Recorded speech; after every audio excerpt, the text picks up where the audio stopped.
Alrighty, so these are parts. That is a part of the conning tower. That's going to be, I guess, the bottom, the base part. And that piece goes right on top. Actually, that's the tippy top. And then that piece is going to be part that goes on the bottom. And then you can see, and that's going to go on that piece of cardboard that came with the laser cut. And then this is the actual outside of the tower. I cut these pieces out. There were two things. You could do it this way, which is the simpler way, and they're actually pretty well rendered. But I decided to cut them out, so it gives you both options. And then those pieces, you fold and roll just like we rolled things before, and they're actually handed and sided, and there's a forward and a reverse. See, I wrote those on the back so I'd make sure I knew where they went. And what those do when you glue them inside here is form these nifty little um, holes, indentations. So those are going to be essentially portholes. And we'll put little pieces in there that you can see. It really turned out nice. I was dubious of it, but it worked great. So again, this model is a well-engineered machine. I made sure I rolled the conning tower a little bit because that will help those interior pieces to fit. And I tried to put them on first, but then I found out that was a mistake. So what I decided to do was put those pieces on first and start the conning tower shape. Then put on those interior pieces, because then the conning tower would have its general shape and they'd fit better. So this is the top piece, and you can see I just started on one end on that little point, added a little bit of glue, and didn't do it all at once. I did sort of half a side at a time. Don't rush it because you will run into little problems along the way if you do it too fast. But you got to just keep in mind what's forward and what's back. It's all well marked. But like me, I'm not used to submarines. I'm used to airplanes. So you can really easily get something kittywampus, and that's ruins your day. But I made sure that I was facing forward where I'm supposed to be facing forward. All the arrows are matching, and the directions again are very good, so you can see exactly where things are supposed to go. Plus, the stuff is printed on the paper. And here I'm rolling down the other side to sort of pre-form it, being careful not to crimp anything. And it looks like it's going to fit beautifully. Big surprise. Nothing surprised me with this model. It works really well. So there's the other side being glued on. And so I roll that over and glue it in place. Oh, and I forgot, I need a little bit of glue on the edge there to finish that part off. And take off a little excess, and go ahead and put this right on. And just make sure it's flush, and you want to make sure you don't crimp anything or make that top not be perpendicular. You want it to be nice and flat so when it goes on the top of the hull there, you don't have, or the top of the deck, you're going to put all kinds of stuff on the top, and it has to be even and plumb, otherwise stuff will lean and look really dumb. So I got part of it on, and then I glued on the inside of the paper where those little rolled pieces that form the inside of the porthole areas go. And I just dropped them in with my tweezers and just carefully positioned them. This took a while.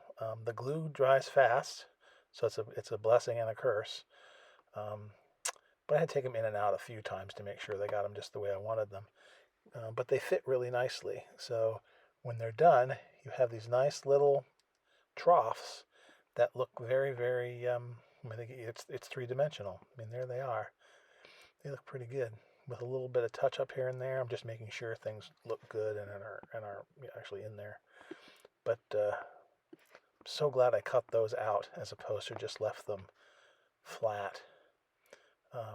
I went through the back and sort of pushed on them, just trying to make sure they dry. I also ended up putting a little bead of extra glue on them. Once I got them to where I wanted them, put a little bead of glue around them so they wouldn't part company with the inside. Once I got both sides in, then I went ahead and put this one on. You can see there's an arrow saying forward, and you make sure that that arrow goes forward. And this is just a matter of putting that on. Needless to say, it fits very well. I put a little glue on the inside there, and one time, and then just put that base piece on. I could have stuck it in the back, I think, and then squished it down, made sure I didn't go too far, and then just make sure it's flush with everything. And it fits really nicely, so there's really no problems. And that's where it's going to sit. So I couldn't wait to put it on and see what it looks like. It's going to be pretty cool. I did end up taking a sanding block and just kind of sanding it, that base, just to make sure that it wasn't wiggly wonkily. And it just, it is nice, but there's certain things I didn't put on quite right. Mine's not perfect. And there I am trying to put in the little lights. And they're just little tiny pieces, and you can barely see them, but they add a lot. They really do. There you can see it. The blue in there. It's pretty cool. I really do think that looks good. You can barely see them, but they do add a lot. And I thought they looked dumb because they're not glass or clear plastic, but I think they look really neat. Oh, I added on those two doors. I didn't show that, but those are just some doors that were already printed on the side. But if you cut out the extra pieces they have on the plans, then they just fit a little proud and they give it a little bit of depth. So added those. Good idea, I think. And now we're just test fitting, making sure it looks good. As I said, I did end up sanding it a little bit, but I didn't show that. Just kind of in a circular motion, just to make sure the thing is flat, because you do want to have a nice place to have the glue fit, and you want that to be nice and even. Put a little glue on there, and it fits on really nicely. You just have to be careful because you don't want to put a bunch of glue where you don't want it. So just carefully eyeball it. You can see those lines that help you register everything. And again, partially because it's laser cut, but partially because you're careful, the parts fit down really nice. And so I set it there, make sure it's even, start eyeballing it. Nothing worse than a sail that's diagonal. And you just make sure you got it where you want it. And when you do, you put a little pressure on it and you let her dry. And this is the first time it starts to look more like a submarine, because now that's the start of the conning tower. I have to say, it's starting to look handsome. Can't wait to put the stuff on top, the little aerials and things, and the not telescope, the stuff they use to look at ships with, and periscope. That's the word. I feel like Joe Biden, but there it is. It looks good. Now, on top of that goes some other pieces. So that's another piece there. That was, again, cardboard and then the piece of paper glued on top. And then it turns out there's an edge piece that goes around all around the outside. And I just started on one end. That's just a thin piece. I didn't show it because it's just a thin piece. But it gives a nice edge all the way around. And I cut that out and colored the edges.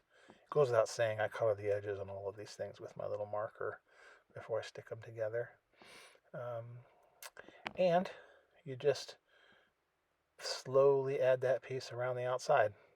And that's going to be the part where you're going to actually put some of the periscope and some flag stuff and et cetera, et cetera. That's where stuff's going to be elevated. And you're going to put layers on, and each layer you put on is going to make it look cooler and cooler. So make sure that's on there. Wipe off the extra glue. And now, this is really neat. I made this little guy, and that little handle and those hinges, there it is. It was just a little pedal design, but because it's so small, it fit together really well.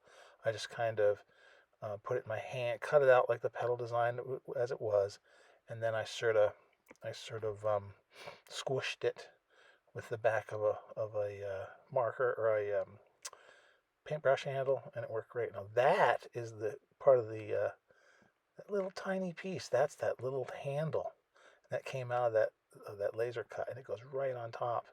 Now there is in the model, if you don't have the laser cut thing, there is paper that you can cut out, but it's just a circle. It looks fine, but man, putting this on there really makes it look cool, I have to say.